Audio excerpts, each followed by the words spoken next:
Hello, everyone. Merry Christmas.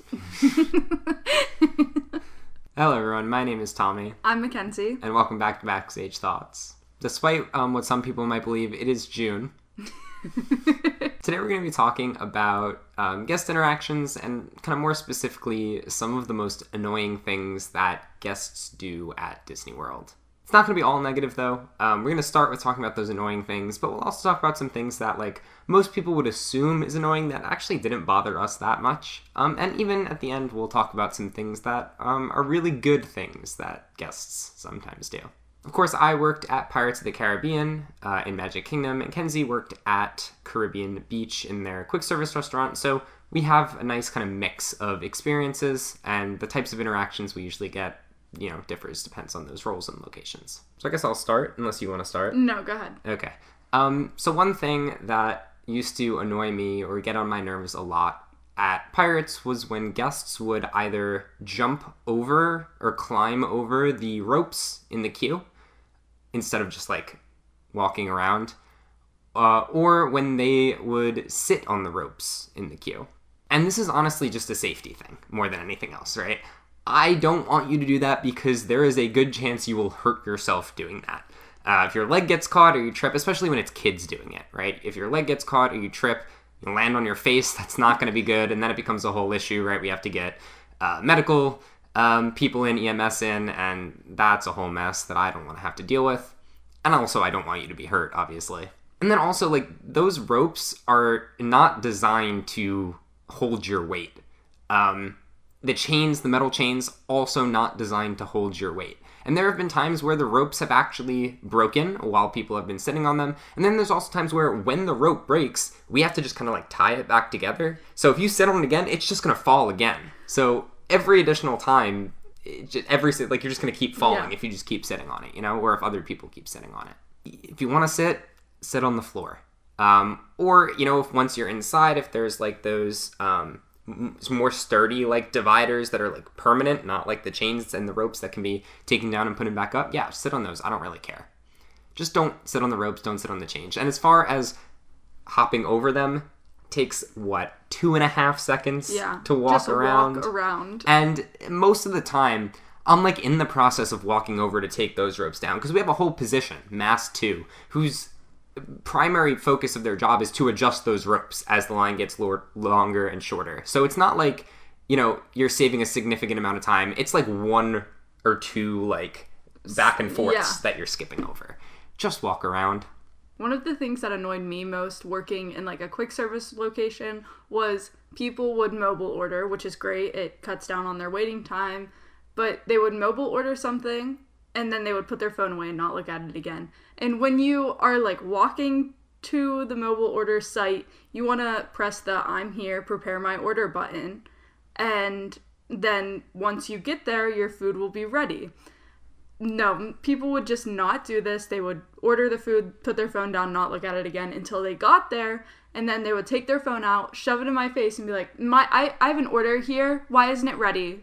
Well, you didn't hit the button, so we're going to hit that button and give us 5 minutes and your order will be ready. Questioning if you could read at that point. There's a button, right? It's in bold text. It says, "I'm here, prepare my order." It's just not paying attention. Yeah. And that actually kind of sparks another idea that I didn't write down when we were preparing for this, but I just thought of it now as you were kind of going through that explanation. When people are walking and not paying attention to what's going on around them and they just stop in the middle of the walkway. There are people behind you. Yeah. But they're on their phone, and they just walk into someone. When you're walking, treat it like you're driving, right? Especially when there's that many people around. Pay attention to where you're going, and you can't, I don't care if you want to turn around, go the other way, pull off to the side, right? Yeah, pull over. Think, when we were together at the parks, that was one of our biggest things, well, other than the other thing, but one of our biggest things was people just stopping right in front of us. Yeah. Not even giving us enough time to slow down. Yeah, and this isn't even a complaint from a cast member side. This is from a guest side. Stop stopping right in front of me. If you're walking, keep walking. If you need to stop, pull off to the side and then stop. And then when you're ready to walk again, then you can get back in traffic. There's too many people around for you to do that. Yeah. So another pretty annoying thing that guests would sometimes do is try to come up with excuses to be let through the Lightning Lane when they didn't pay for Genie Plus and didn't have a Lightning Lane reservation. One that I got a couple of times was like, oh, you need to let us through, or can you let us through because my child's autistic, or something to that effect. Like, DAS is a thing for a reason. Right. That if your child has a legitimate reason that he or she can't wait in lines, then you need to go through the DAS system. You apply for that. Yeah. And then once you have that, you'll be able to make your reservations, right? And then I can let you through. But even more so than that, autism, for most people, does not inhibit your ability to wait in line, right? And I know it's a spectrum and there's different areas of it, but there are a lot of, and I know a lot of people that have autism that are not, like, incapable of waiting in a 30-minute line. Even if you are, there is that system. Like, that is why it exists for people who aren't able to stand in the line. Like, right. If it's legitimately, like, a disability that legitimately inhibits your ability, then there's a system in place for that. Go through the system. Yeah. You don't have the authority to be like, okay, here's DAS for you to use, like, wherever throughout the park. Right. When you just come up and say something like that to me, it means one of three potential things to me. First of all, it means that you did apply for DAS and they said, no, you don't need this. The second thing is that you're just making it up because you want to get into the Lightning Lane, which is obviously a terrible thing to make up. Yeah. And the third thing is that you're kind of almost conveying to whatever person you're referring to, that they are, like, incapable of something that, and professionals have deemed them capable of doing. Exactly. It just comes off as so demeaning to your child when you say something like that. But it's not even just that. There's other things people make up too. Basically, if you don't have a Lightning Lane reservation at all, I'm not letting you through. Stop coming up with excuses and trying to make things up to almost bully your way on by trying to make people feel bad. I'll kind of actually transition over now to things that don't actually bother me, which was, I guess, was supposed to be like the second section in this video, but I have a nice segue here. Even though people making things up to try to get into the Lightning Lane was something that was very annoying, people that were early for their Lightning Lane and had, like, not a legitimate reason, but they were, like, honest about it, did not bother me at all. And a lot of the times I would let them in, right? If someone comes up to me and it's like, let's say 7 o'clock, and their Lightning Lane's for like 8:30, and they have a young kid with them and they're like, hey, we're like an hour and a half early. Our reservation's not for 8:30, but we kind of want to go back to the hotel room soon. Like, my daughter's out of gas. Do you think you could let us through? 100%. Unless the Lightning Lane is really backed up, I'm probably going to let you through. Like, you paid for that experience. You visibly aren't going to be staying in the park much longer. Right. If you're honest about it and you, like, don't try to fool me, you're trying to just, like, communicate with me as, like, a person. Yeah. I don't mind that at all. I might not say yes to you every time, right? Sometimes I can't say yes to you, but I don't mind you asking if you're honest and polite and respectful about it. Another thing that really bothered me was, like, if something was happening with a guest, I'm trying to communicate with them and figure out the situation, and another guest would just walk up to me and interrupt. Excuse me, can you... No, I'm helping someone else right now. Like, what do you... How am I supposed to help both of you at the same time when you want two completely different things? You have to be patient, you have to wait your turn, or go find someone who's not helping another guest right now. There's plenty of people there. It's funny how some of these things like that are just, like, basic manners that kind of apply everywhere. Yes, and then other things are, like, things people might not even realize they're doing that's annoying. Like, maybe jumping over the ropes or something. Yeah. It's a wide variety. I just feel like when adults, some adults, not everyone, but, like, some adults, when they get to Disney, they're like, this is all about me. I am the center of attention here. Everyone is gonna give me anything that I want. And no, that's not how it is. There's plenty of other guests there. You're not the first in line for everything. It's that I paid a whole lot of money to be here attitude, as if everyone else didn't also pay a lot of money to be there. What do you think? We just gave all these people trips for free? So another thing that really got on my nerves that was specific to attractions is when people would go to the wrong rows when you would tell them what row to go to, or they would take more rows than what you told them. So at Pirates, each row fits 4 people, except for the last row. The last row only fits 3 people, because it's smaller on the sides. And there's a very, like, specific system that each person that's grouping has in place. You're never going to put multiple parties together, but you kind of have a mental image in your head of where you put people, because you have to double group, right? So you group the first group, and then behind them, you group the next group. And sometimes, based on party sizes, you kind of have to skip around, right? So if you have the first 4 rows grouped, and then a party of 8 comes, well, you can't put them in rows 5 and 6 because you can only fit 7 people in those rows. So you might leave 5 and 6 open and then put them in 1 and 2, and then the next party comes, it's a group of 5, you put them in 5 and 6, right? So you have to keep track of where you put people in your head. Yeah. So when people don't listen to what you tell them, it throws the entire thing off.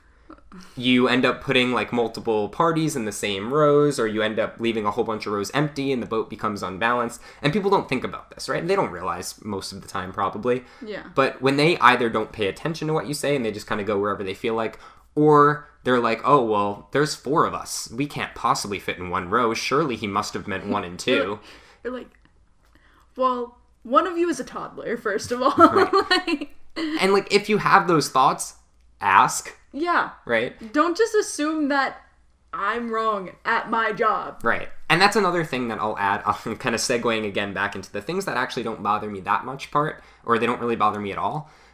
If you ask me, hey, like, I don't know, there's 4 of us. Some of us are a little bit bigger. I don't know if we'll fit in 1 row. Can we take 2 rows? Absolutely. Yeah. If you ask me, absolutely. If you just do it, is key. Right. If you just do it on your own, absolutely not. I'm squeezing you guys all in 1 row. Listen to what I tell you. You're messing up everything. So in addition to working at Pirates, I did actually do one other job.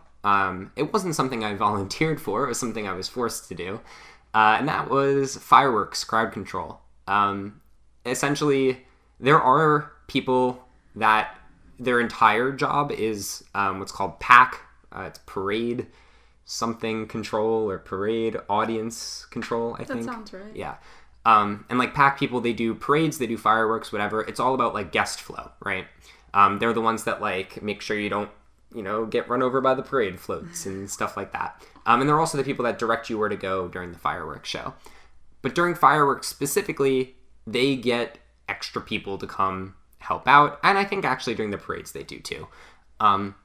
But yeah, I was forced to be cross-trained at fireworks. So I did also occasionally do that. I would leave my pirate shift when it was fireworks time, go work fireworks, and then I would either go home, or sometimes I would even have to go back to Pirates afterwards for the last like hour of the park being open.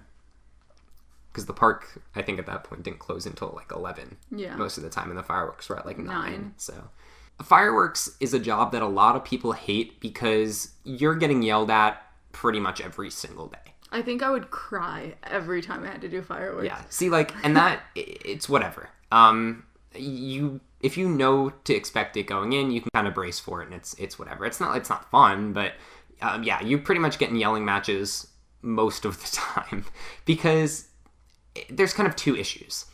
The first issue is that people don't really understand what's going on. And it's very difficult to explain to people what's going on because it's very loud, they can't hear well, and you have to keep, it's not like you can stop to explain to someone because you have to keep doing it to everyone, right? Yeah. Keep telling everyone to keep going. Essentially, there are certain areas that are viewing areas during the fireworks, and there are certain areas that are walkways. If you're in a viewing area, you can stand or sit there and watch the fireworks. If you're in a walkway, you have to keep moving. You cannot stand or, remain still in those areas. So that's kind of your job as a fireworks crowd control person, is anyone that's in the walkways, you have to tell them to keep moving. And they don't like that because they're like, oh, look at this great spot. No one's here. I got a nice view of the fireworks. Let me just stand here and watch the fireworks. Okay, yeah, the reason it's such a nice open area is because we've told the 1,000 people before you that they have to keep moving. Yeah. So you have to keep moving too. It's a matter of safety, right?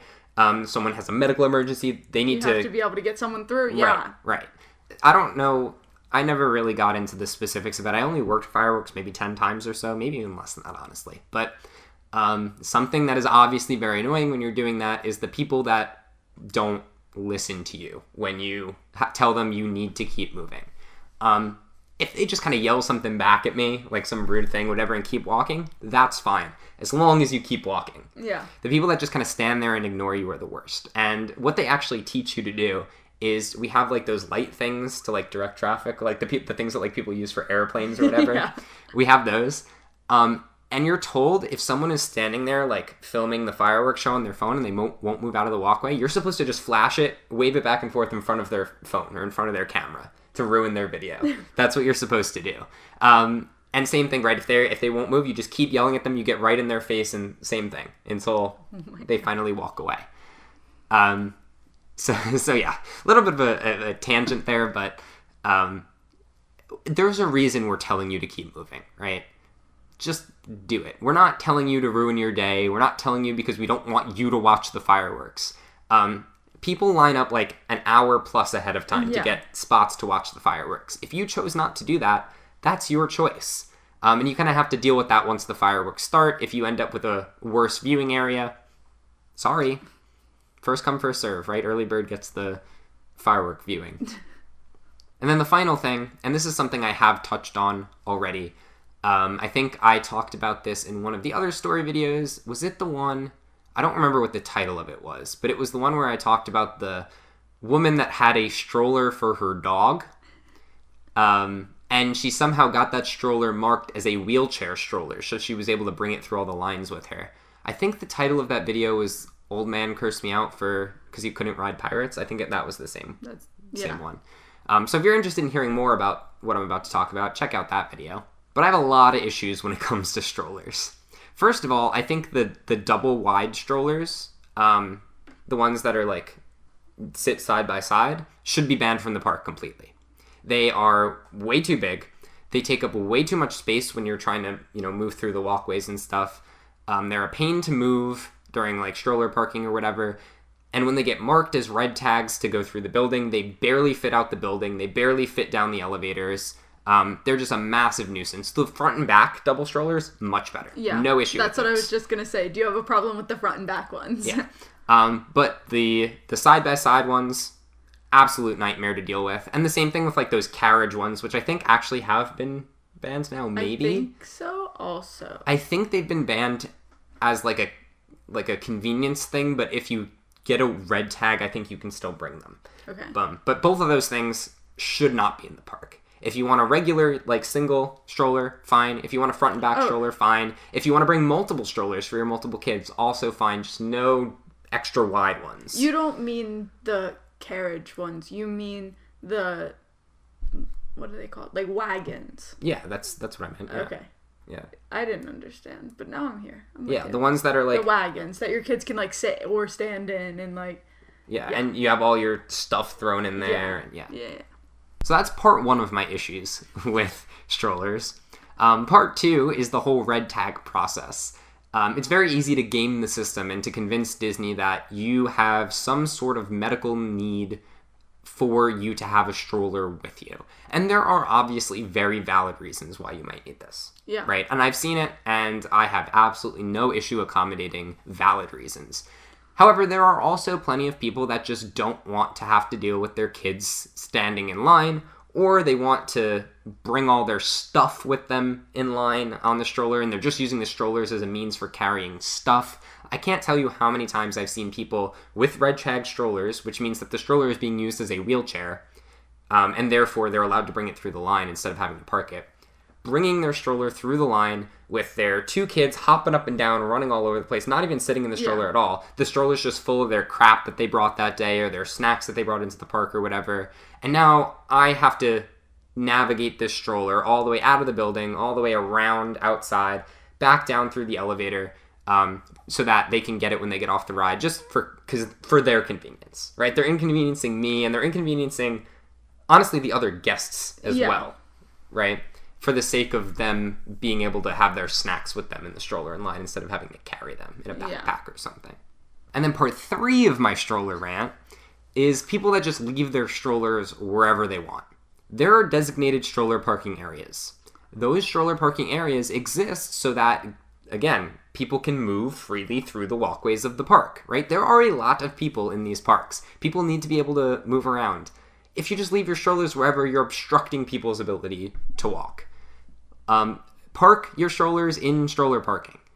Don't make me have to go move your strollers as soon as you leave. And then the best is when they leave their stroller somewhere they're not supposed to leave it, and then they come back and complain about it. Where's my Who stroller? touched my stroller? Well, it's over parked in stroller parking where you're supposed to put it in the first place. Yeah. I hate strollers. I hate double strollers. I hate guests that aren't responsible with their strollers. I hate guests that feel entitled to abuse the system that's in place for legitimately disabled or handicapped people in order for their own personal convenience at the expense of others. If you're going to bring a stroller into the park, be respectful about it.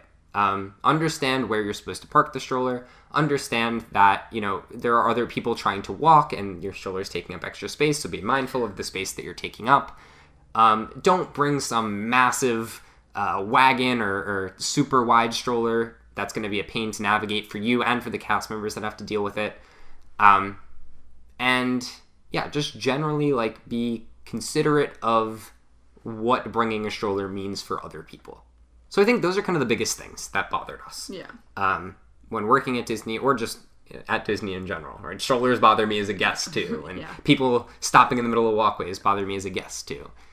Now I kind of want to talk about some things that you might typically consider to be annoying, and maybe some other cast members have mentioned this as an annoying thing, but didn't really bother us too much. And I mentioned a couple of these things already. So as I kind of mentioned or alluded to earlier, if you want to get through the lightning lane early and you are honest about it and you ask me, I don't really mind that. I may tell you yes, I may tell you no, depending on a couple of factors, right? How early you are, what the line is looking like at that time. But I don't really mind you asking, as long as you're honest and respectful about it. And I also kind of mentioned I don't mind if you ask to have extra rows because you think it might be a little bit tight. Again, as long as you are respectful about it, as long as you ask and don't just take, that's perfectly fine with me. In addition to that, I also don't mind if you request the front row. Again, as long as you do it beforehand, right, instead of just going there once I tell you where to go. Sometimes that's something that can be accommodated, sometimes that's something that can't be accommodated. But if you ask for the front row, I'll do my best to make it work. It doesn't really bother me if you give me that information beforehand. Another thing that seems to bother a lot of people quite a bit that doesn't bother me too much is when people are smoking in the parks. At Pirates especially, you would catch a lot of people doing it because that area by where the bathrooms are, that's kind of the route that we take the wheelchairs whenever we have to get them from the load area to the unload area. And people kind of slip back behind there and they think they're in some hidden area where no one can find them, not realizing that cast members walk through that area every 3 to 4 minutes. So I would encounter a lot of people back there smoking, thinking that they're hiding and they're not going to get caught. And I don't mind that. As long as you put out your cigarette when I tell you to put out your cigarette, we're all good. Something that bothered a lot of other people that didn't really bother me at all was when, obviously we had a counter where you could just order in person for the quick service, was when parents would let their children order for themselves. I think that's super cute. I like that your kid is being an individual and able to speak for themselves. And yes, they might be a little confused if I have questions, but the parent's right there and can answer any questions that I have. What if there was a 40-minute line? That's a different story. Because we never really got long lines at that counter. Yeah. Because, no, everyone was mobile ordering.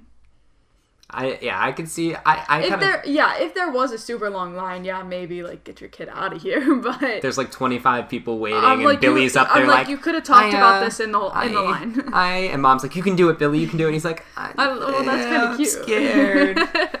She's scary. Okay, that's mean. One other thing that bothered a lot of people that I worked with that I really didn't care too much about is people that would get mad or frustrated during evacs when the ride broke down. This is also something I talked about in our most recent video about what happens when rides break down. But yeah, you encounter a lot of very angry people. They're mad that they had to wait so long. They're mad that the ride broke down. They're, mad maybe they missed their lightning lane reservation for the next ride that they were supposed to go to, whatever the case is. And people get, they kind of take it out on you. Whatever. It never really bothered me too much, especially since it was always accompanied with other people trying to make up for it and like apologizing on their behalf and stuff like that. So yeah, it's kind of expected, right? People are going to be mad when things don't go the way that they're supposed to go. So, and finally, there are actually some things that guests do that are not even just not annoying, but like really, really awesome when it happens. The first one is cast compliments. So if you don't know what that is, if you have a really good experience with a cast member and you want to like shout them out in some type of way, you can go on your My Disney Experience app, go to, I think it's profile in the right-hand corner. I don't know. I usually just search cast compliment. There's a search bar. Yeah, I guess you could do that too. Yeah. But you can select the location, a specific name, and like write a brief description of your encounter. No, you don't even get to write anything. It gives you like predetermined prompts. Really? Yeah. I've actually, like personally, I've never done it, but it has been done for me, so that was super nice. Yeah, there's like pre-selected things. It's like, what did this person do? It's like, they made my day extra magical, or like things like that. But yeah, that's a nice thing. We do get alerted about that. We don't know who sends them, but it's like, you received a cast compliment. So yeah, that's pretty cool. Even better than that, though, is one time I had someone go to guest services and give them my name and location, kind of described. I don't even know what I did, honestly. But apparently I did something really great for these people, that they went all the way to guest services and, gave my name and, because it says your name and where you're from on your name tag. They gave them that, and they said I worked at Pirates. And I actually got, that like went to my supervisor, so they like emailed my leaders about it, and that's really cool. They let me know about it. It's a good thing that you were Tommy that day and not Adam. Adam from New Jersey. Yeah. I also had guests kind of hand me things during the day occasionally. I have a collection of stuff up there. Should I get it? You guys want to see? Yeah. Let me show you some of this stuff. All of my stuff from my college program is in this neat little Adventureland lunchbox that I got. So yeah, I think this bag contains most of the stuff. So I got this button. It says, "It's kind of fun to do the impossible," quotes, and then it says Walt. And then it has the guests' names on here and the year. Even this button. Thank you, Frankie, Miles, Carson, Addison, and Presley for that. Someone gave me this sticker here. It's like Mickey Head CMs, which is like cast members. It's supposed to be like I heart cast members. I hope you guys can see this on the camera. We'll get to this one in a second. That one's funny. I got this sticker of Donald. I got a little thank you card here. It says, it's actually a sticker as well. It's kind of a weird thing to be a sticker. It says, "Thank you. We know without you there wouldn't be any magic. Here's a little something to stick as a reminder that your magic matters. Thank you for being here." And then this one was really nice. This was on Valentine's Day. Someone was kind of going and handing out. Is this also a sticker as well? I think it might be. It is. But yeah, this is like hand-drawn, her art, and she was giving it out to people on Valentine's Day. And her Instagram's actually on the bottom here. I'll give her a little shout out to her Instagram. "A world full of wonderful things." And I think this little poem or whatever came along with it. It says, "Roses are red, violets are blue, happy Valentine's Day." That's not really much of a poem. It doesn't really rhyme. It's a beautiful rhyme. But it says, "Please enjoy this sticker. If you'd like to see more of my art, give me a follow at a world full of wonderful things. Have a lovely day, from Gail." So yeah, thank you, Gail. I also got this. Not a sticker, just a little card, I think. "Your job isn't easy. People like you make a huge difference. We appreciate you." And it has a hashtag. #uncommon love at Walt Disney World, or WDW. And then that's the back of it. It's kind of weird. It's like a mouse. Yeah, tail well, it's like Minnie Mouse, but like it kind of looks more like Pluto's tail. Yeah. Right? And then this was the first thing I got. I actually got this on like my first day of training. I wasn't even a fully fledged cast member yet, but it's a little key. And attached to it, it says, "Thanks, you made our day magical." So And then finally, this one's funny. It's like a coexist thing, but then on the back of it, it has this whole rant about how religions can't coexist and how you have to believe in only Jesus. And then it has like a cult website on it as well. So that was a fun one. So obviously that's not expected, right? You don't have to bring cute little gifts to give to random people that you encounter, random strangers that you encounter throughout your day. But it is a very nice and thoughtful thing to do. Obviously, I kept all of those, right? So I appreciated all those. And I remembered where I got them all from. Yeah. Right? I remembered that I got that one on Valentine's Day. So obviously it was meaningful. And I appreciate all of those guests that kind of go the extra mile to appreciate the people that are working there. And that kind of segues me into, I guess, the next thing that's really great that guests do. And I think you can definitely agree with this as well. Just kind of like treating you like a human being and acknowledging your existence. 100%. Like a simple thank you. Yeah. Or like when you say hi, like welcome aboard, because pirates welcome aboard. If they say hi or they say thanks. So yeah, that's about it. Those are the things that annoyed us as cast members, the things that didn't annoy us as much as it seemed to annoy other people, and then also some awesome things that guests do in the Disney parks. Let us know if you are a current or former cast member and you want to add on to any of these 3 categories of things. We'd love to hear that in the comments. Or if you're just a Disney guest, a frequent Disney fan that's been to the parks a lot, and you have any opinions about any of these things or any other additional things, we'd love to hear from you as well. Thank you guys for watching. Also, thank you for 100 subscribers. I think the last time we uploaded a video, we hadn't even hit 90 yet. Yeah. And now we're over 120. So, yeah, things have been looking very good. We've been kind of not blowing up, right? We gotta stay in proportion here. But it's been really, it's been really, really awesome to see. We really appreciate all of the support. So thank you guys. We appreciate you, and goodbye. Bye.